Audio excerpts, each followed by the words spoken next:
Welcome to the Secrets of College Planning. I'm your host, Anthony Uva, and today we're going to get some insight into athletics at the college level. My guest today is Matt Kilcullen. He is the Director of Athletics at Mercy College, and welcome to the show. Anthony, thanks for having me on. It's a pleasure. Yeah, so Matt, usually I start my guests where they went to college. So where'd you go to school? Well, I grew up in the Bronx, large Irish family, one of eight, six sisters and a brother. And the first four or five of us went to the local public college, CUNY school, Herbert H. Lehman College at the time. And I was fortunate enough to play college basketball on the Division III level. We won two CUNY championships, sophomore and junior year, and then lost in the semifinals senior year. So I had a very nice intercollegiate basketball career, and that got me hooked into a career in sports. Fantastic. So let's just go back a little bit more in time before we get to today. When did it all begin for you thinking about going to college? Was it freshman year of high school, senior year of high school? When did it all start for you? I'm going to tell you what, when we were growing up in the Bronx in the mid 70s, it was a matter of survival. You know, we didn't think too much ahead. We didn't have a lot of planning. You know, both my parents worked. I worked during high school. So I really didn't give a think, even anything about it. I couldn't jump over a credit card. So I know my athletic career wasn't really going to go anywhere somewhere down the line. So I wasn't recruited, but I grew up in college. But going back to high school, I was just, an average student, average athlete. And I'm one of those persons that blossomed a little bit later. So the focus wasn't really much on where I was going to go to school. The focus was going to be on graduating out of high school and then figuring it out from there. Yeah, so now you go to college, and what's it like at college before you graduate? I could walk there. It was 10 minutes from where I grew up, and neither of my parents went to college. So I have two older sisters. They obviously went before me, and then I was the first male in the family to attend college. So a whole new experience. A lot of structure in high school. When you get to college, you have classes at different times, and you find out that you have a lot of free time.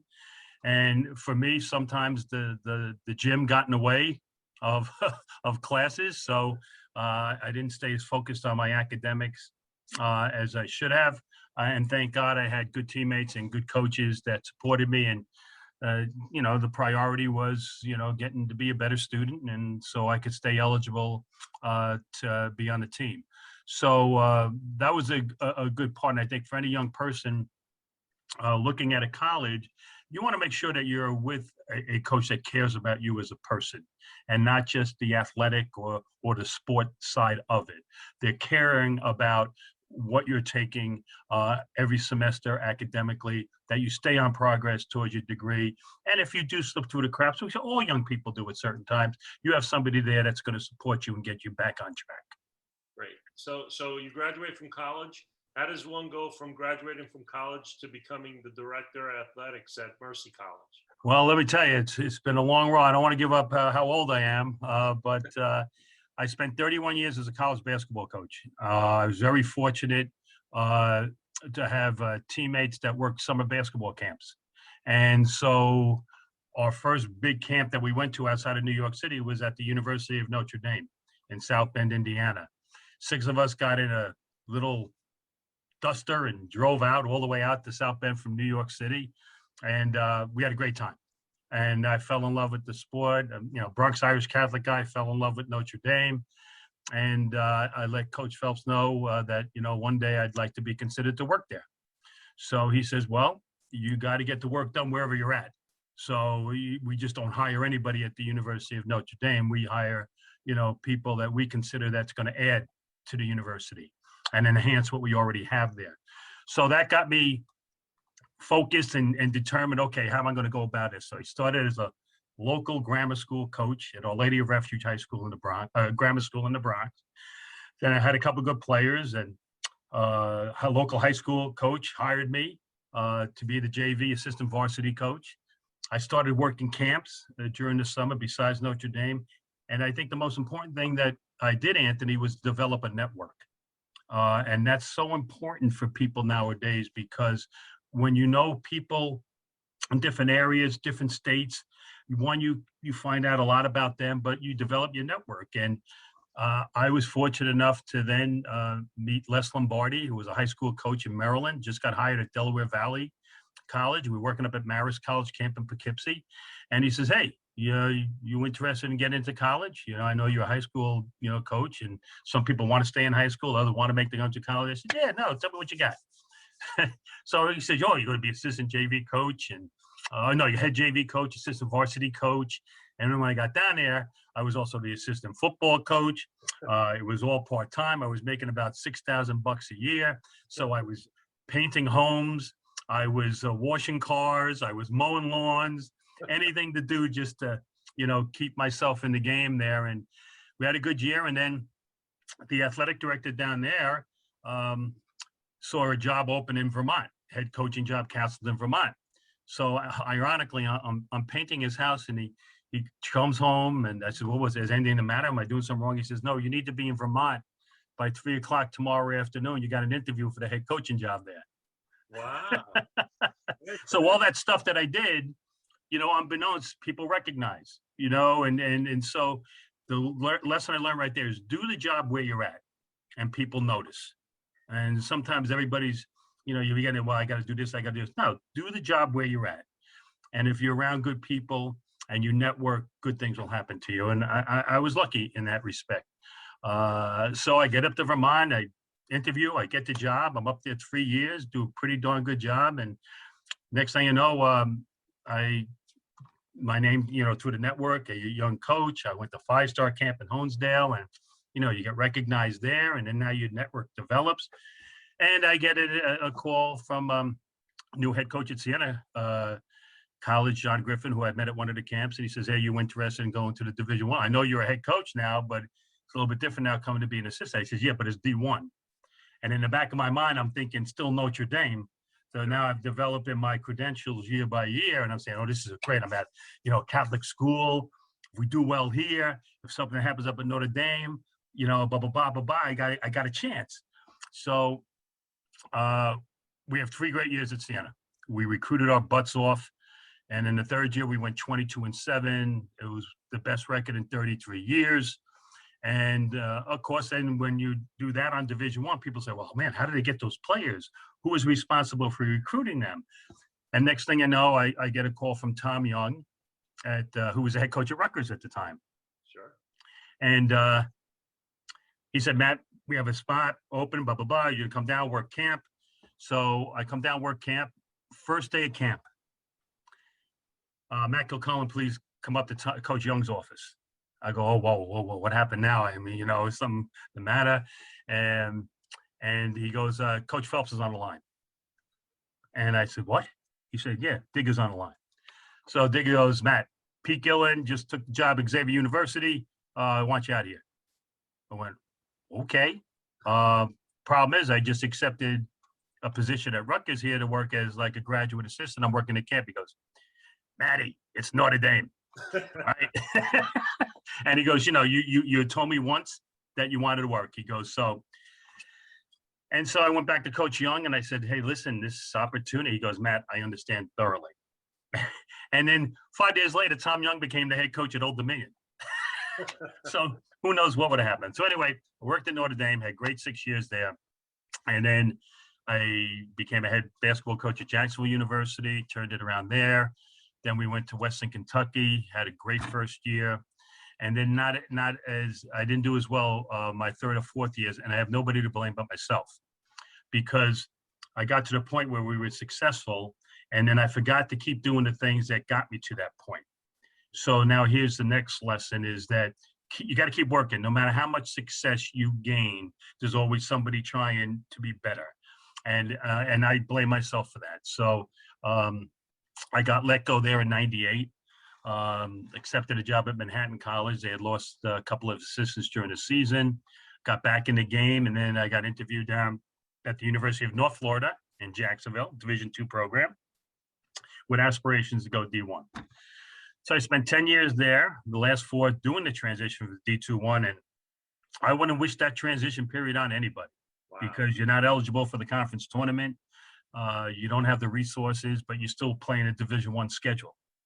So we were fortunate my last year there. We won some Division I games. Matter of fact, we won the last three. They hired a new AD, and he wanted to go into a different direction. So after 31 years, I said, listen, do I want to still do this journeyman? I want to become an assistant Division I. And, my daughter was in college, a senior. My son was a captain of his high school soccer team, senior. So I decided to go back, get my master's, became an assistant AD. And I liked the administrative aspect of it because then I could get involved with all the teams. So friends that I knew in the business said, Matt, if you really want to become an athletic director, you got to get fundraising on your resume. So there happened to be a job open at Florida Tech in Melbourne. They were starting a football program. They needed a fundraiser. So after the 2 years of doing that at North Florida, I got highly recommended, got hired down there. 3 years we did down there. We raised a lot of money to get the football program started. And then, as I said before about networking, I run into Bill Martinoff. And Bill was our strength and conditioning coach at Notre Dame when I was an assistant basketball coach back in 1987. And now this is 2014. Wow. All right, 27 years later. And Bill is the chief of student affairs at Mercy. He says, hey, I don't know if you want to come up from Florida or not, but I knew you grew up in the area. Would you be interested in becoming an AD? I said, absolutely. Wow. And that's it. And again, I go back to the networking part. Yeah. Like now, Bill and I didn't stay in contact throughout all the years, but anything at a reunion or whatever, we'd yell hey at each other and stuff like that. And so, but I think networking and doing a job where you're at helps you a long ways into getting where you want to go. You also moved quite a bit as well.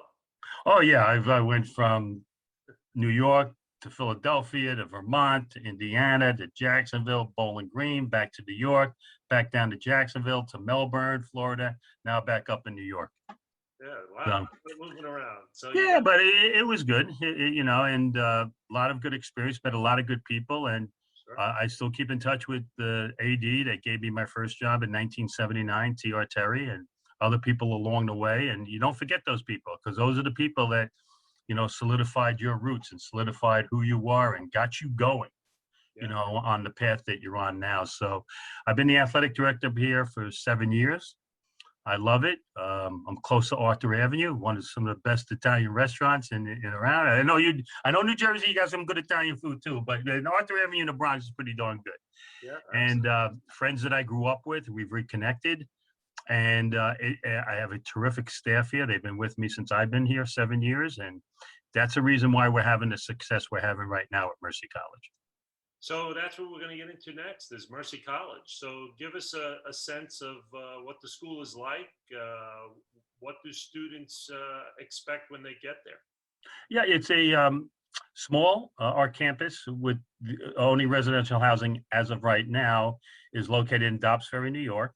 About 40 minutes north of Manhattan, right on the Hudson River.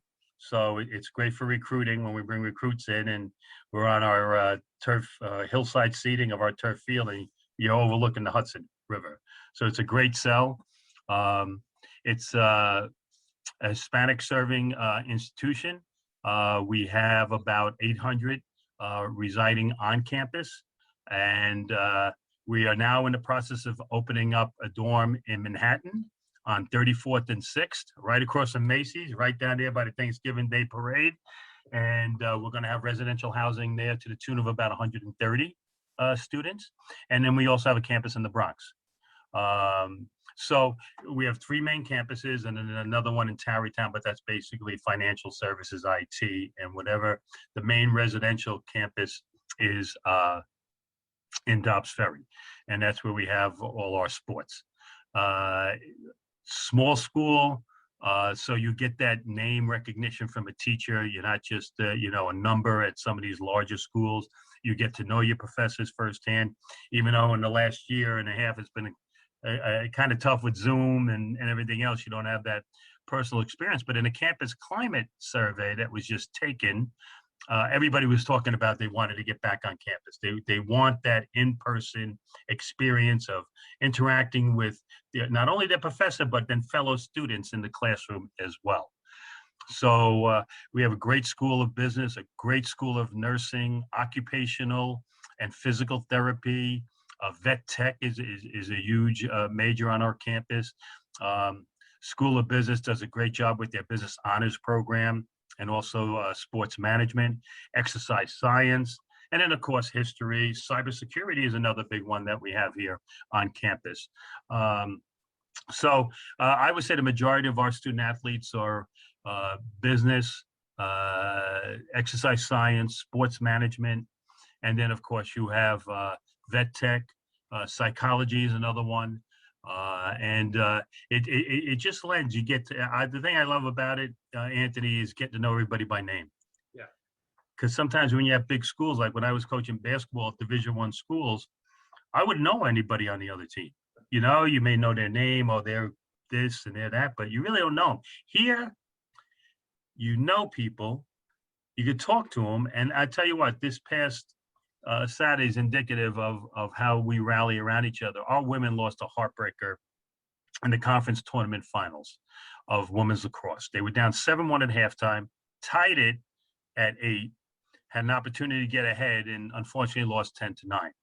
Still got selected for the NCAA tournament, so we're still good. But despite that tough loss, the men were playing about an hour later. The entire team showed up, and they were in the stands. And I think if you're a Jet fan, you know they have that saying, Jets, Jets, Jets. I'm not a Jet fan, so I'm not gonna, you know, so I'm a Giants fan. But anyways, they were doing that to the tune of Mavs, Mavs, Mavs. And I really think that really helped our team to see that even though the young ladies had just lost a heartbreaking game, they came right back out to support them. And that's what you'll find here at Mercy with our athletic department and also other people here on campus. We care. We care about what you do. We care about who you are. And we try to teach young people that it's not always about you. You know, and sometimes that's tough to do in this me world, you know, with technology. And I think we really have a good thing going here, but you can't be satisfied. You got to make sure you ensure that things keep going. And we have great coaches here that do that in every sport. So what are the sports at Mercy College?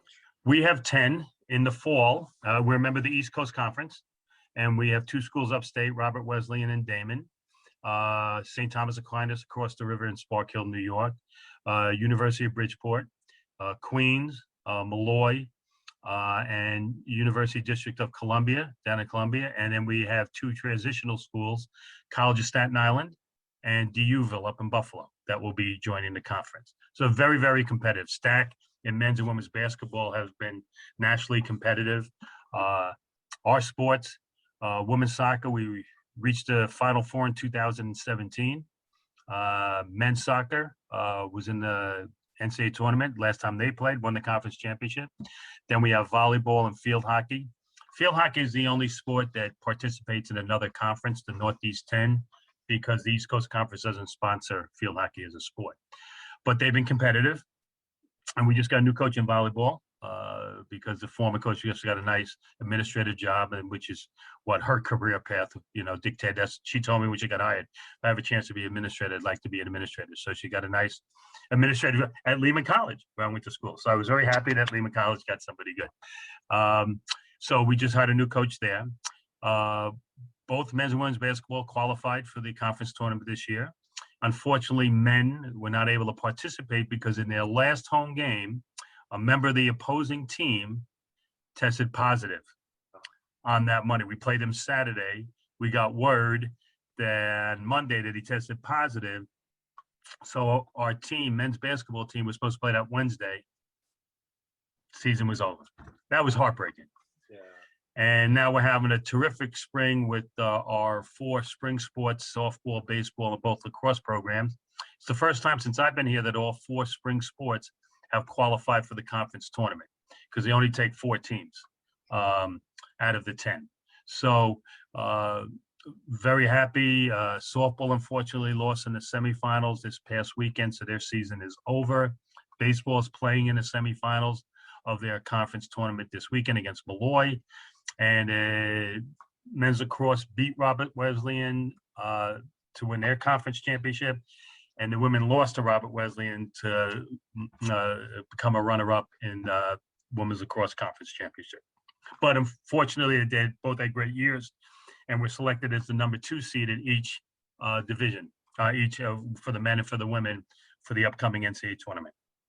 So we got, it's all we did today. We're making logistical travel practices because we have one coach, Joe Carassi, longtime high school coach at Mahopac High School, who's the associate head coach for both lacrosse programs. Wow. So he goes back and forth. So this Friday, the women are playing up in Rochester at 1 o'clock at noon. And if they win, they'll play at noon on Sunday. The men got a bye because of their seed right into the national quarterfinals. They may play either at 4 o'clock or 7 o'clock on Sunday. So we're praying 7 because it's only a 2-hour ride from Rochester to Erie, PA. So he can be at both games, NCAA tournament games. But the dedication that he has shown to both programs has really been terrific. And again, I come back to the people factor. We got terrific people here. Our president, who loves to come to our games, really hasn't been at games most of the year because of a lot of other things going on, keeping the school together. He sat in the rain on Saturday from 10:30 till 5:30 to watch both championship games. Wow. And when you have that leadership at the top, that trickles down to everybody. I said, you know what? The president cares enough to sit in the hill for 7 hours in the rain. We got a good school here. We got a good thing going. So what can student athletes expect when they come to Mercy College? They're going to work, and they're going to earn everything. And that's what we're all about. We're not going to paint any kind of beautiful picture. We've gotten to this point right now because the coaches are demanding. They make sure you go to school. And if you don't go to class and if you don't fulfill your study hall hours, you're not competing. So first and foremost, you're a student first. Then we will develop you athletically. And then we're also very proud of things that we do in the community service area with the local children's villages, Abbott House, things that we work hand in hand with the local community and on campus. And I was very, very proud of our student athletes last summer with all the things going around, the events happening in our country, that we had various Zoom sessions, that we had open sessions about people speaking their minds about systemic racism, social inequality. And you know what, Andy, you think you know students until you just listen to them and hear them. So we formed, along with our SAC, our Student Athlete Advisory Committee, we formed the Maverick Standing Together Committee. And we had a march on campus. We put banners up on campus. We've had open discussions about what's going on in society, because our job is not only to help you win games on the court or in the playing fields, but to win in the game of life. And that's one thing Coach Phelps always, as much as you want to, and especially as we know, Notre Dame's at the highest level, and that you've got to teach young people how to survive when they get out, as I say, quote unquote, in the real world. So that's what you're going to expect. You're going to get challenged here. You're going to get challenged to be the best, which is the motto of the men's lacrosse team. And other teams have family. And so everybody has their own little slogan or motto for being successful. But there's no shortcuts here. You're going to come in. You're going to be you're challenged in practices. You're going to be challenged to become a better student. And you're going to be challenged to become a better person. And we're very proud of the people that have gone through the program, have graduated, and you know that you've done well when they come back. They want to come back and they want to support you and how you're doing, or you see the posts on Instagram or Facebook and they let you know how they're doing. So we got a ways to go, but I think we've made some good steps, Anthony, along this 7-year path. But having learned my lesson, we don't take anything for granted.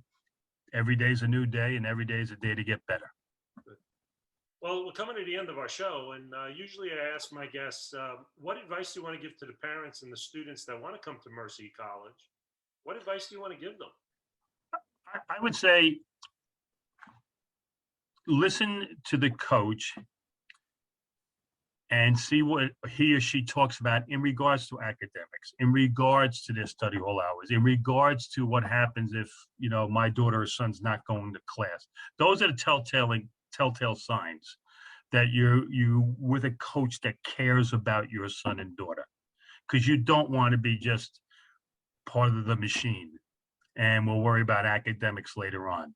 I think when you have a coach that cares about your son and daughter, then that's the right place. And don't get caught up in the name of the school.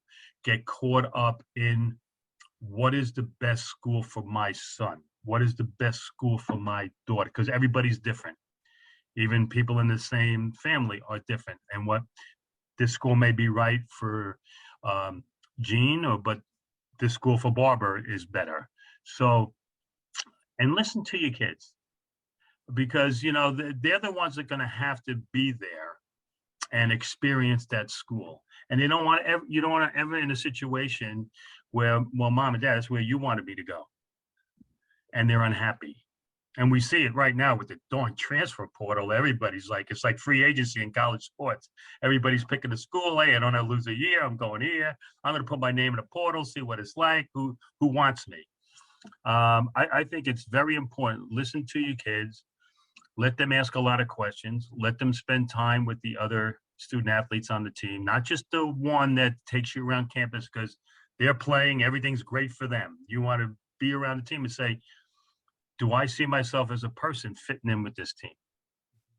And let the young, because at the end of the day, they're the ones that are going to go live on that campus, live in those dorms, practice with those fellow student athletes, go to class with them and other students. And are they in an atmosphere where they're going to be happy? And I think, we do have a situation here where we let our program speak for ourselves. The coaches let me know when they have somebody on campus, I'll say hello to them. But at the end of the day, the young person themselves has to be the one that feels comfortable in where they're going to pick and choose a school. And use the parents and parents be a great sounding board, be a great, make sure you think of this, make sure you think of that. But at the end of the day, it's about your son or daughter being happy. Great. Well, thank you very much, Matt, for coming on the show. I really appreciate it. Anthony, thanks for having me on. It's been great. Yeah. So you've been watching The Secrets of College Planning. I'm your host, Anthony Uva. Until next time.